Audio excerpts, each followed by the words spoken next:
മുസ്ലിമീങ്ങളായ നമുക്ക് നമ്മുടെ വിശ്വാസകാര്യങ്ങൾ അറിയണം, നമ്മുടെ ആദർശം എന്തെന്നറിയണം, നമ്മുടെ മതത്തിന്റെ ചട്ടക്കൂടുകൾ ബോധ്യപ്പെടണം. അതില്ലെങ്കിലാണ് മറ്റു മതസ്ഥരെ ചാണിന് ചാണായി മുഴത്തിന് മുഴമായി പിൻപറ്റിക്കൊണ്ടിരിക്കുന്നത്. ഇന്ന് ക്രൈസ്തവരായ ആളുകൾ ചെയ്യുന്നത് എന്താ? പഠിക്കാൻ വേണ്ടി പറയാ, ഈസാ നബി അലൈഹിസ്സലാമിനെ അവർ ആരാധിക്കുന്നു.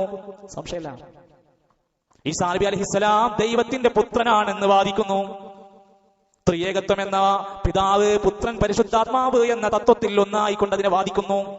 ദൈവപുത്രനാണെന്നുള്ള വാദം മാത്രം മതി. അല്ലാഹുക്ക് ഇത്രയും ദേഷ്യമുള്ള കാര്യമില്ല.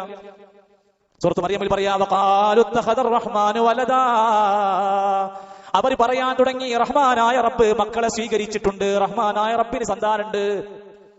ആ വാക്ക് ലഖദ് ജിഅ്തും ശൈഅൻ നിദ്ദാ, ക്രോധമുണ്ടാക്കുന്ന, ദേഷ്യമുണ്ടാക്കുന്ന, അങ്ങേയറ്റത്തെ പ്രയാസം ഉണ്ടാക്കുന്ന വാദമാണത്. അല്ലാഹു പറയാം, ആകാശം പൊട്ടി വീഴാൻ മാത്രം ദേഷ്യമുള്ള കാര്യമാണ്. ഭൂമി പിളരാൻ മാത്രം ദേഷ്യമുള്ളതാ. ഉരുകിത്തീരാത്ത, പൊട്ടിത്തീരാത്ത പർവ്വതം വരെ തകർന്ന് തരിപ്പണമാകാൻ മാത്രം ദേഷ്യമുണ്ടാക്കുന്ന വാക്കാണത്. ഇത് പറയരുത്. അള്ളാന്റെ പേരിൽ ആ വാദം നിങ്ങൾ ഉന്നയിക്കരുത്. ഈസാ നബി അലൈഹി സ്വലാത്തു വസ്സലാമിന്റെ ഈ ചരിത്രകരമായ കാര്യങ്ങൾ മനസ്സിലാക്കിയിട്ട് ജീവിക്കേണ്ടവരാണ് വിശ്വാസികളെങ്കിൽ. ക്രിസ്മസ് എന്ന് പറയുന്ന ആഘോഷം നടന്നുകൊണ്ടിരിക്കുന്നു. ഞാൻ ഈ സംസാരിക്കുന്നത് പ്രിയപ്പെട്ട മുസ്ലിമീങ്ങളെ നമ്മൾ മനസ്സിലാക്കാൻ വേണ്ടിയാണ്. ഇതൊരിക്കലും മതവിദ്വേഷമല്ല, മതസൗഹാർദ്ദത്തിനെതിരുമല്ല, മറിച്ച് മതം ഒന്ന് പഠിക്കേണ്ടതുണ്ട്.